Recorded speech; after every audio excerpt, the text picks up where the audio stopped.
তাড়াতাড়ি করে আমাকে ভাত রান্না করতে হবে, একটু পরে সুরাত চলে আসবে। ওই তো মনে হচ্ছে সুরাত চলে এসেছে।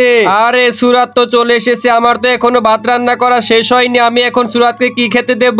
আরে সুরাজ তাড়াতাড়ি করে মহিষগুলো বেঁধে ফেললো, আমি তোমার জন্য পানি নিয়ে আসতেছি। তাড়াতাড়ি করে সুরাতের জন্য পানি নিয়ে যাই। এই তো আমার পানি ভরা শেষ হয়ে গিয়েছে। সুরাত এই দেখো তোমার জন্য আমি পানি নিয়ে এসেছি।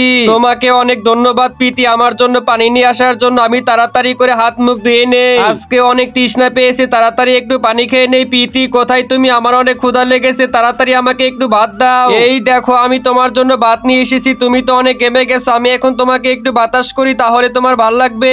আরে সুরাজ তুমি এখন শুয়ে পড়ো, আমি তোমার হাত পা টিপে দিচ্ছি। সারাদিন তুমি অনেক কষ্ট করেছো। এই প্রীতি আমার অনেক ভাল লাগতেছে এখন, তোমাকে ধন্যবাদ। এই পিঙ্কি ওই দেখ ওইখানে সুরাজ দাঁড়িয়ে আছে, চল ওকে একটা থাপ্পড় মেরে আসি।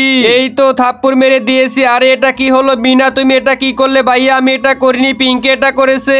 আরে ভাইয়া আমাকে মাফ করে দিন, আমি কিছু করিনি। আচ্ছা ঠিক আছে তোমাকে মাফ করে দেবো। আমি এখন তোমাকে কোলে করে নিয়ে সারা এলাকা ঘুরবো। এই তো মিনাকে কোলে নিয়েছি, এখন আমি মিনাকে কোলে নিয়ে সারা এলাকা ঘুরবো। আরে ভাইয়া আমাকে ছেড়ে দিন, লোকে দেখলে আমাকে খারাপ বলবে। আরে আজকে তো ইন্ডিয়ার পাকিস্তানের খেলা হচ্ছে, দেখে এই খেলায় কে জিততে পারে।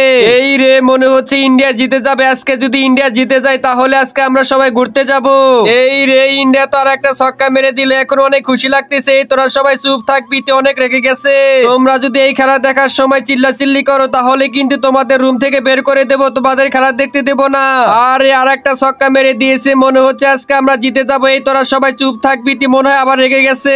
আচ্ছা ঠিক আছে প্রীতি আর আমরা কথা বলবো না, তুমি কাজ করো, আমরা খেলা দেখতেছি। আরে সবাই দেখি আমার কথা মতো চুপ হয়ে গেছে, কি মজা কি মজা। এই রে আর একটা ছক্কা মেরে দিয়েছে, মনে হচ্ছে আজকে আমরা জিতে যাব। তাড়াতাড়ি করে রান্না শেষ করে ফেলি। এই রে এটা আমি কি দেখতেছি, প্রীতি এরকম ভাবে চিল্লাইতেছে কেন? আরে প্রীতি তোমার কি হয়েছে? আরে প্রীতি তুমি কি পাগল হয়ে গেছো নাকি? তুমি এরকম ভাবে চিল্লাইতেছো কেন?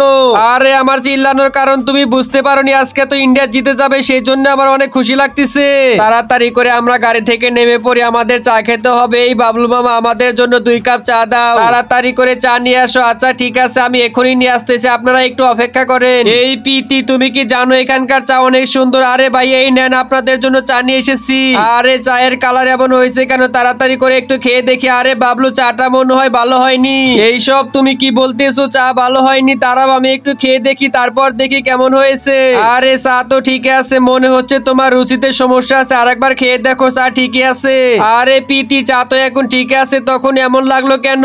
এই সুরাজ তুমি ফাজলামো বন্ধ করে চাটা সুন্দর করে শেষ করো, চলো আমরা বাসায় চলে যাব। আমার চা খাওয়া শেষ হয়ে গিয়েছে, চলো এখন আমরা বাসায় চলে যাব। তাড়াতাড়ি করে আমাকে ধান কাটতে যেতে হবে। আর এটা আমি কি দেখতেছি, প্রীতি দেখি সামনে দাঁড়িয়ে আছে, মনে হচ্ছে প্রীতি আমাকে অনেক ভালোবাসে। তার সামনে আমাকে লুকিয়ে যেতে হবে, না হলে ধরা পড়ে যাব। আরে সুরাজ তাড়াতাড়ি চলে আসো। আরে এটা আমি কি দেখতেছি, প্রীতি দেখি লাভ হাতে নিয়ে দাঁড়িয়ে আছে। আমার প্রীতির দিকে নজর দেওয়া যাবে না, নজর দিলে আমি প্রেমে পড়ে যাব। তাড়াতাড়ি আমি গাড়ি চালিয়ে চলে যাই। এখনই তো প্রীতিকে দেখতেছিলাম, হঠাৎ করে প্রীতি কোথায় চলে গেল? আরে কোথাও তো খুঁজে পাচ্ছি না। প্রীতি কোথায় তুমি? এই সুরাজ তুমি পিছনে তাকিয়ে দেখো, আমি তোমার পিছনে দাঁড়িয়ে আছি। আরে তুমি হঠাৎ করে কোথায় থেকে এলে? আরে প্রীতি এমন করে কেউ টোকা দেয় নাকি? হ্যাঁ আমি দেই, তুমি তো আমাকে খুঁজে পাও না, সেই জন্য তোমাকে টোকা দিয়েছি। তাড়াতাড়ি করে আমি এখান থেকে চলে যাই, না হলে আমাকে লোকে ধরে ফেলবে। লাস্টে প্রীতি আর সুরাজের এমন কিছু ঘটবে, সেটি দেখলে তুমি অবাক হয়ে যাবে। তুমি যদি মহান আল্লাহকে মন থেকে ভালোবাসো তাহলে একটি লাইক একটি সাবস্ক্রাইব করে যাবে আর কমেন্টে আল্লাহ আকবার লিখে যাবে।